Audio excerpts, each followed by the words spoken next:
আমাদের অপর প্রতিনিধি সৌভিক মজুমদারও রয়েছে আমাদের সঙ্গে। সৌভিক, তুমি শুনলে এসএসসি চেয়ারম্যান, তাকে যখন প্রশ্ন করা হচ্ছে যে আগামীকাল সুপ্রিম কোর্টের নির্দেশে যে পরীক্ষা হবে এসএসসি নতুন নিয়োগের পরীক্ষা, সেখানে কি দাগিরা পরীক্ষায় বসতে পারবেন, সেই প্রশ্নের উত্তর এড়িয়ে গিয়েছে কমিশন। আমরা দেখেছি যে গত বৃহস্পতিবারও রাজ্য সরকার এবং স্কুল সার্ভিস কমিশনকে তীব্র ভর্ৎসনা করেছে সর্বোচ্চ আদালত। সেটাই তো বারবার নয়, বারবার এই প্রেক্ষিতে সুপ্রিম কোর্টের কড়া পর্যবেক্ষণ আমরা শুনেছি। সেই পুরো বিষয়টা যদি একবার তুমি আমাদের বল। দেখো, তুমি এসএসসি চেয়ারম্যানের এই মুহূর্তে যে বক্তব্য শুনলে, এসএসসির বর্তমান চেয়ারম্যান এবং যারা প্রাক্তন চেয়ারম্যান রয়েছেন, এই চেয়ারম্যানদের এই যে অবস্থান, অর্থাৎ তারা কখনোই নিজেদের ভূমিকায় স্পষ্ট হচ্ছে না, সেই কারণেই তারা কিন্তু সুপ্রিম কোর্টের কাছে বারবার ভর্ৎসিত হয়েছে।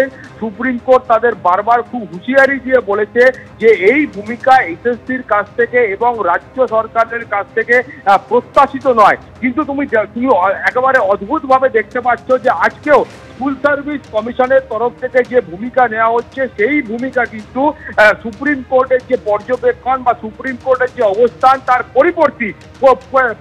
তার কারণ হলো এই স্কুল সার্ভিস কমিশনের চেয়ারম্যান তিনি কিন্তু সুপ্রিম কোর্টের তরফ থেকে যে মনোভাব ব্যক্ত করা হচ্ছে, সেই মনোভাবটা তিনি তার স্পিরিটটাই বুঝতে পারছেন না।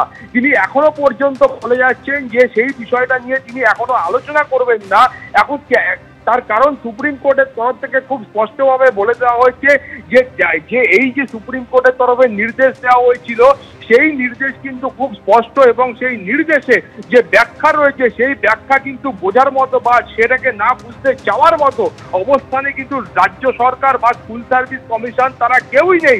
অথচ সুপ্রিম কোর্টের তরফ থেকে এই ব্যাখ্যা এখনো পর্যন্ত, অর্থাৎ যেখানে আগামীকাল এবং 14 তারিখ পরীক্ষা রয়েছে, সেই পরীক্ষার একেবারে প্রাক মুহূর্ত পর্যন্ত কেন তাদের অবস্থান স্পষ্ট করা হচ্ছে না, সেটা কিন্তু একদিকে সুপ্রিম কোর্টের কাছেও স্পষ্ট হচ্ছে না, সেই অবস্থান আইনজীবীদের কাছে স্পষ্ট হচ্ছে না, সেই অবস্থান কিন্তু যারা যোগ্য প্রার্থী রয়েছেন সেই যোগ্য প্রার্থীদের কাছেও কিন্তু স্পষ্ট হচ্ছে না। সুপ্রিম কোর্ট খুব কড়া ভাষায় বলে দিয়েছিল যে এই যে গোটা পরীক্ষা বা নিয়োগ প্রক্রিয়া রয়েছে, সেই নিয়োগ প্রক্রিয়ায় কোনো রকম অযোগ্য প্রার্থী তারা কিন্তু অংশগ্রহণ করতে পারবে না।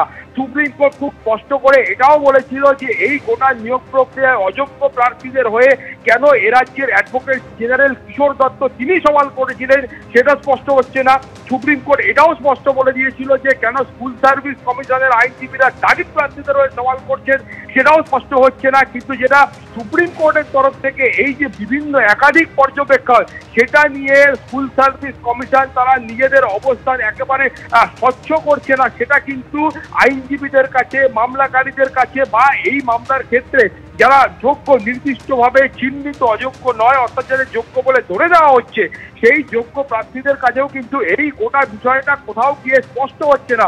অর্থাৎ তোমার মনে থাকবে যে সুপ্রিম কোর্ট তার কড়া ভাষায় বলেছিল যারা সুপ্রিম কোর্টের নির্দেশে আগামী 31শে ডিসেম্বর, অর্থাৎ এবছর 2025 সালের 31শে ডিসেম্বর পর্যন্ত যারা চাকরিতে বহাল থাকবেন, সেই প্রার্থীদের আপাততভাবে যোগ্য বলে ধরে নেওয়া হবে, কিন্তু অযোগ্য প্রার্থীদের কিন্তু কোনো রকম ভাবে যোগ্য বলে ধরে নেওয়া হবে না। এবং সুপ্রিম কোর্টের এই পর্যবেক্ষণও ছিল যে এখানে মনে করা হচ্ছে এই যে এত মানুষ তারা আজকে রাস্তায় বসে রয়েছেন, তাদের যে চোখের জল, তাদের পরিবার যে কার্যত ভেসে যাচ্ছে, এই গোটা অবস্থাটার জন্য রাজ্য সরকার এবং স্কুল সার্ভিস কমিশন দায়ী। এবং তারা মনে করছেন যে কিছু অযোগ্য প্রার্থীদের এই নিয়োগ প্রক্রিয়ায় অংশগ্রহণ করাবার জন্য এবং তাদের পছন্দ মতো প্রার্থীদের, পছন্দ মতো অযোগ্য প্রার্থীদের এই নিয়োগ প্রক্রিয়ায় ঢোকাবার জন্য, সেক্ষেত্রে কিন্তু এ রাজ্যের প্রশাসনিক কর্তাদের এবং মন্ত্রিসভার একটা বড় অংশ, মন্ত্রীদের একটা বড় অংশ এখানে কাজ করছে। এই ধরনের একটা পর্যবেক্ষণও সুপ্রিম কোর্টের তরফ থেকে করা হয়েছিল। কিন্তু যেটা দুর্ভাগ্যের বিষয় বলে আইনজীবীরা বলছেন যে এই সুপ্রিম কোর্টের কড়া পর্যবেক্ষণের পরেও কোথাও গিয়ে স্কুল সার্ভিস কমিশন গোটা বিষয়টার গুরুত্ব দিতে নারাজ, অথবা আইনজীবীরা যেটা ব্যাখ্যা করছেন যে তারা গুরুত্ব দিয়ে দেখতে চাইলেও তারা হয়তো কোথাকার একটা চাপে গিয়ে এই গোটা বিষয়টা গুরুত্ব দিয়ে দেখতে পারছেন না।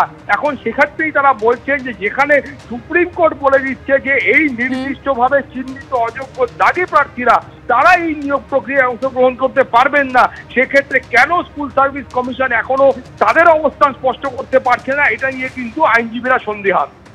ধন্যবাদ সৌভিক।